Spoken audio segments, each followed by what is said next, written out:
El Producto Interior Bruto de Canarias crecerá un 2,9% en 2018 y un 2,6% en 2019, pese a la desaceleración que se observa en el sector turístico, según el informe anual que realiza el Servicio de Estudios de BBVA. El informe Situación Canarias señala que con este crecimiento previsto podrían crearse en las islas unos 56.000 puestos de trabajo y reducirse la tasa de paro al 19,8% al final del próximo año. Aún así seguiría 8,6 puntos por encima de su nivel a comienzos de 2008.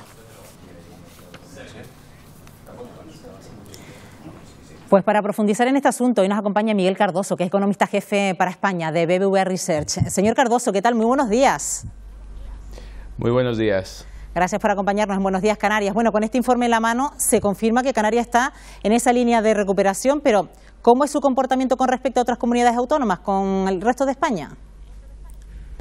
Bueno, cuando menos por el momento lo que vemos es un crecimiento bastante similar. Canarias lo que va ligando ya es, en este año ligaría 3 años creciendo alrededor del 3%, en línea con lo que se está observando en España. Y la diferencia básicamente radica en esa elevada tasa de paro que ya mencionaba usted en la introducción, que sigue estando pues bastante por encima del promedio que tiene el conjunto de España. Hablamos de que el PIB este año en Canarias crecerá, acabará el año con un 2,9%, sin embargo se va a ralentizar de cara ya al año 2019. ¿Por qué?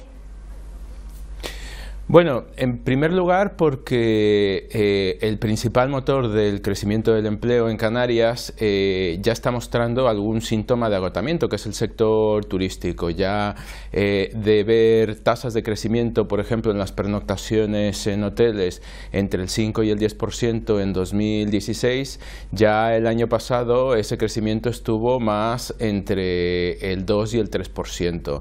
Esto como consecuencia, en primer lugar, de que se va agotando la capacidad sin utilizar en el sector, en segundo lugar como consecuencia del aumento en precios y por lo tanto la pérdida de competitividad, en tercer lugar la mejora en la percepción relativa de seguridad en algunos destinos alternativos y en cuarto lugar pues simplemente por el agotamiento de algunos impulsos que hemos observado como la caída en el precio del petróleo o en los tipos de interés. Bueno, de hecho, el turismo sigue siendo el motor de la economía aquí en Canarias, señor Cardoso, pero hay que pensar también en esa diversificación de la economía canaria que también se recoge en ese informe para hacerlos más competitivos, hacernos más competitivos y también que nos sirva un poco de refugio a ese turismo, ¿no? que ya presenta algún tipo de agotamiento, ¿no? Totalmente. Una de las cosas que hay que hacer, Canarias es una economía pequeña y abierta y en general la primera prioridad debe de continuar siendo pues esto, desarrollar el sector turístico y sectores digamos que puedan ir creciendo al mismo tiempo que el sector turístico, como otro tipo de servicios, salud, educación, etcétera, etcétera. Más allá de eso, a corto plazo, otro de los sectores que va a empezar a contribuir positivamente al crecimiento va a ser el sector de la construcción, que durante mucho tiempo ha lastrado la creación de empleo. Hacia adelante están las condiciones, tanto empresas, familias, sector financiero han hecho ajustes importantes y el sector de la construcción residencial muy probablemente va a empezar a contribuir positivamente. Y hacia adelante, digamos, el principal reto es el de fomentar el crecimiento de la industria, de la manufactura, el sector exportador de bienes que lleva varios años en práctico estancamiento y que en una economía diversificada, menos expuesta con menos riesgos, pues obviamente desearíamos tener ese sector manufacturero más fuerte. Una construcción, como dice, que está empezando a crecer, también en un mercado de la vivienda que está aportando muy buenos datos, pero más aprendido del pasado, sobre todo para no volver a caer en esa burbuja inmobiliaria que ya vivimos a partir del año 2007-2008. En muchos aspectos sí, y realmente los ajustes han sido tales que estamos lejos, digamos, de ver esos niveles de desequilibrio que se vivieron en los años anteriores a la crisis. Las familias han reducido considerablemente su endeudamiento, ha disminuido también de manera importante la compra de vivienda por motivo de inversión, las empresas han entrado en un proceso de reestructuración bastante importante, ha cambiado cambiado la regulación en las instituciones financieras para tratar de reducir los incentivos que había ahí. Hemos cambiado también el sistema impositivo, con lo cual se ha hecho mucho, pero también, digamos, todavía faltan cosas por hacer. El tratar de garantizar, por ejemplo, un acceso a la vivienda a precios relativamente asequibles para los jóvenes, para algunos colectivos de bajos ingresos. En eso tenemos que avanzar más, y en una mejor regulación, sobre todo del suelo y del desarrollo urbanístico, para garantizar una vivienda asequible. Y tenemos que mantenernos con el ojo avisor ante el cariz que también está tomando el mercado del alquiler vacacional. Bueno, este es, digamos, una característica diferente del anterior ciclo de crecimiento. Es algo con lo que vamos a tener que aprender a vivir. Es algo que encarece principalmente la vivienda, como decía, y sobre todo hace difícil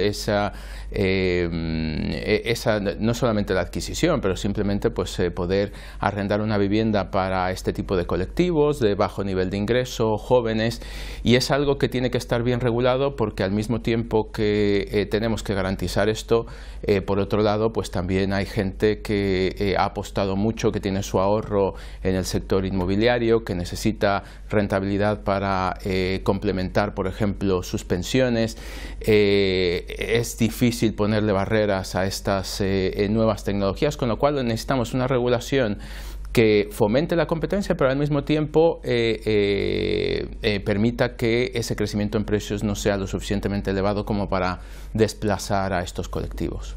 Está claro que lo que más le preocupa a la ciudadanía canaria es el empleo. En ese informe del BBVA se habla de la creación de 56.000 nuevos puestos de trabajo entre los años 2018 y 2019. ¿Pero a qué tipos de puestos de trabajo nos referimos? ¿A qué condiciones de puestos de trabajo, señor Cardoso? Bueno, digamos que la primera prioridad en la recuperación era la creación de empleo, porque es la principal fuente de desigualdad en la economía canaria.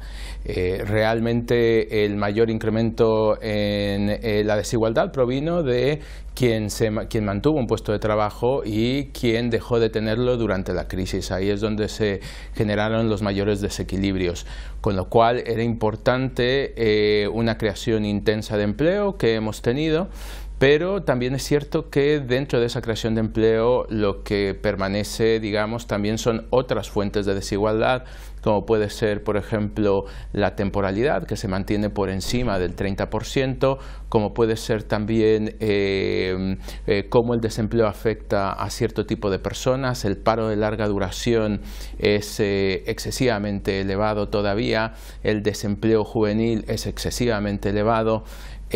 Con lo cual, digamos, una parte de ese empleo que se está creando efectivamente tiene características de precarización, y es muy importante que se avance en medidas para tratar de reducir esa desigualdad que se puede estar manteniendo como consecuencia de esta temporalidad, de ese paro de larga duración, de ese paro juvenil.